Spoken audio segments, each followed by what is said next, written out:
Hello दोस्तों, स्वागत है आपका हमारे YouTube channel TET fact academy में। आज का जो वीडियो है वो एकेडमिक मेरिट को लेकर के है। चाहे उत्तर प्रदेश की शिक्षक भर्ती हो, चाहे बिहार सरकार की शिक्षक भर्ती हो, चाहे मध्य प्रदेश की शिक्षक भर्ती हो और चाहे किसी भी अन्य राज्य की शिक्षक भर्ती हो जो कि सीधी भर्ती होती है, उसमें एकेडमिक मेरिट जरूर जोड़ दी जाती है। आखिर ये एकेडमिक मेरिट जोड़ने का मतलब क्या है? क्यों सरकारें जो हैं एकेडमिक मेरिट जोड़ देती हैं? सबसे पहले जो है उत्तर प्रदेश में जो है 2011 में जो भर्ती निकली थी 72,825 की, उसमें जो है एकेडमिक मेरिट का प्रोविजन जो है मायावती सरकार ने किया था, लेकिन अभ्यर्थियों ने जो है केस लड़ करके उस एकेडमिक मेरिट को हटवा दिया था और उस समय जो 72,825 की जो भर्ती हुई थी वो टीटी मेरिट पर हुई थी। और ये बहुत ही अच्छी बात थी कि टीटी मेरिट पर वो भर्ती की गई, क्योंकि एकेडमिक मेरिट लगाने का मतलब क्या है मुझे आज तक ये समझ में नहीं आया कि एकेडमिक मेरिट क्यों लगाते हैं।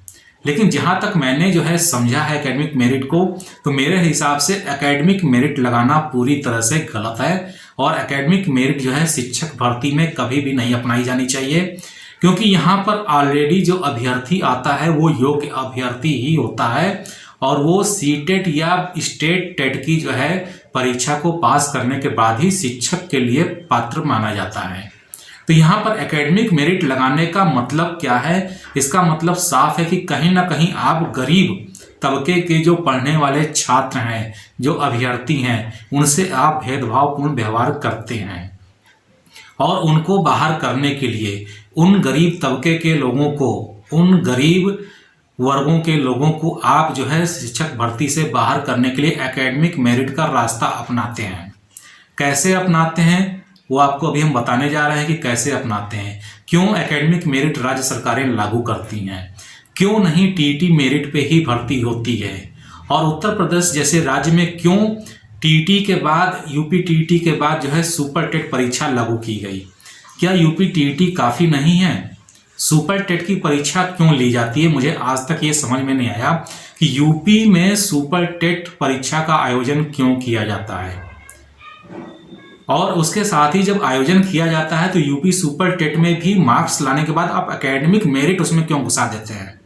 आप उसमें एकेडमिक मेरिट क्यों लागू कर देते हैं? जबकि यूपी सुपर टेट की परीक्षा जब आपने ले ली तो उसमें दोबारा एकेडमिक का क्या जरूरत पड़ जाता है सरकार को? तो कहीं ना कहीं ये जो सारी प्रक्रिया अपनाई जाती है एकेडमिक मेरिट को लेकर के, इसमें दो प्रमुख कारण जो है नजर आते हैं और बहुत ही महत्वपूर्ण है ये कारण, और आप लोग भी जो है सहमत होंगे इन कारणों से।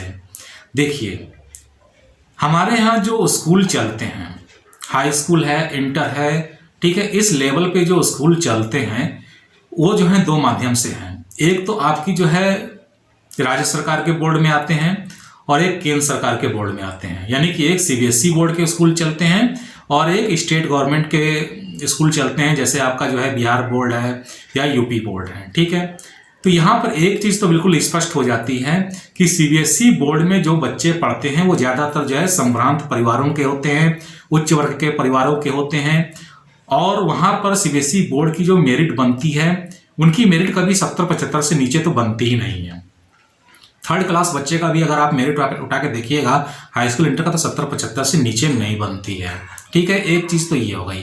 दूसरी बात कर लेते हैं अब जो है यूपी बोर्ड की और बिहार बोर्ड की या अदर स्टेट की जो बोर्ड होती हैं, ये सरकारी स्कूल में पढ़ने वाले वो गरीब बच्चे होते हैं जो गरीब वर्गों से आते हैं, जिनके अधिकार पहले से ही छीने जा चुके हैं, जिनको पहले से ही पढ़ने से वंचित किया जा चुका है, और कहीं ना कहीं वो दिमागी रूप से जो है गरीब होते हैं, क्योंकि उनके पास उतना संसाधन नहीं है कि वो पढ़ सकें, उतना उच्च स्तर पर दिमागी प्रतिभा नहीं होती है, क्योंकि कहीं ना कहीं वो अपनी गरीबी में ही जो है जूझ रहे होते हैं कि कैसे इस गरीबी से पार लगाएं। तो वो बच्चे सही से पढ़ भी नहीं पाते हैं और ऐसे बच्चे ही स्टेट गवर्नमेंट के बोर्ड से हाई स्कूल इंटर की परीक्षा जो है पास करते हैं। और आप सभी लोगों को मालूम है कि स्टेट बोर्ड के जितने भी स्कूल होते हैं वहाँ पर नंबर लाना कितना मुश्किल होता है।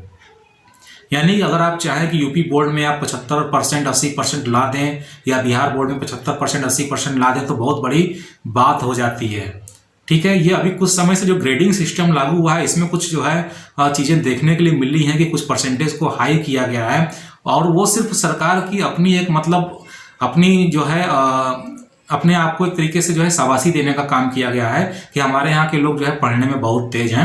नहीं तो वास्तविकता ये नहीं है, क्योंकि जो है यूपी बोर्ड और बिहार बोर्ड की जो मार्कशीट आप देख लेंगे तो 60% अगर 65% आ जाता था तो बहुत अच्छा माना जाता था। तो यहाँ पर जो है हम बात कर रहे थे कि टीचर भर्ती में जो है एकेडमिक मेरिट क्यों लागू किया जाता है। तो कहीं ना कहीं एकेडमिक मेरिट लागू करने के पीछे जो सबसे बड़ा कारण होता है वो होता है कि नौकरी में संभ्रांत परिवार और उच्च वर्ग के लोगों को जगह देना।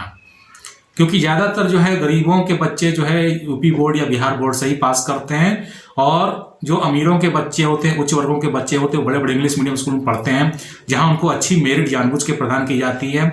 अगर उनकी मेरिट वास्तव में अच्छी होती, वो वास्तव में योग्य होते, तो आज देश में साइंटिस्ट, डॉक्टर और इंजीनियर की कमी नहीं होती।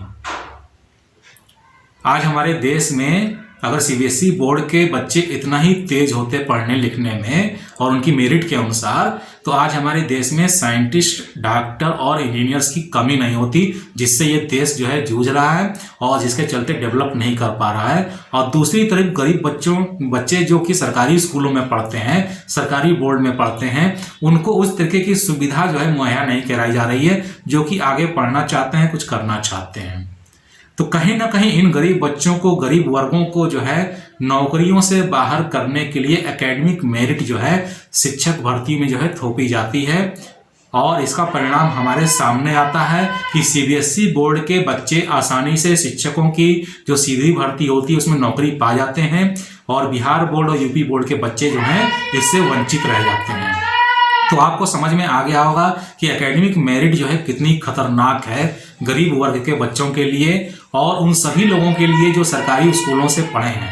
तो कहीं ना कहीं हमको जो है, चाहे उत्तर प्रदेश की शिक्षक भर्ती हो, चाहे बिहार सरकार की शिक्षक भर्ती हो, इस एकेडमिक मेरिट को रोकना होगा और इसके लिए हमें आवाज उठानी होगी कि एकेडमिक मेरिट को रोका जाए। क्योंकि ऐसे सभी अभ्यर्थी, शिक्षकों के जो सभी अभ्यर्थी जिनकी एज ग्रुप 35 से 40 ईयर्स के बीच में है, वे सब कहीं ना कहीं 95, 96, 98, 97 के समय के बोर्ड से जो है हाई स्कूल इंटर पास किए हैं, और उनकी एकेडमिक मेरिट हमेशा जो है कम रहती है। और हर बार शिक्षक भर्ती के फॉर्म निकलते हैं, यूपी सुपर टेट की परीक्षा का आयोजन किया जाता है जिसमें वे अच्छे नंबर भी लाते हैं, अच्छे नंबर लाते हैं। उसके बावजूद भी जब एकेडमिक मेरिट लागू हो जाती है और उसके चलते वो उस शिक्षक भर्ती प्रक्रिया से बाहर हो जाते हैं और नौकरी पाने से वंचित हो जाते हैं और जिंदगी भर के लिए बेरोजगार हो जाते हैं।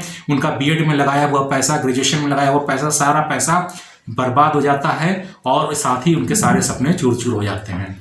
तो हम सभी लोगों को मिलकर के कहीं ना कहीं एकेडमिक मेरिट का विरोध करना होगा, क्योंकि ये गरीब वर्ग के बच्चों के लिए बहुत ही हानिकारक है, बहुत ही खतरनाक है। इसलिए मैं अपील करता हूं कि आप लोग भी आवाज उठाएं कि एकेडमिक मेरिट को जो है इन शिक्षक भर्ती प्रक्रियाओं से बाहर किया जाए और इनको जो है पूरी तरीके से हटाया जाए। आपको भर्ती करनी है तो टीईटी मेरिट के आधार पर करिए या सुपर टेट लेते हैं उस मेरिट के आधार पर करिए, लेकिन ये एकेडमिक मेरिट आप बिल्कुल हटाइए, क्योंकि ये जो है गरीब वर्ग के बच्चों के लिए बहुत ही खतरनाक है। आज के वीडियो में मुझे उतना ही कहना था। जल्दी मिलते हैं अपने नए वीडियो के साथ में, तब तक के लिए इजाजत दीजिए। धन्यवाद।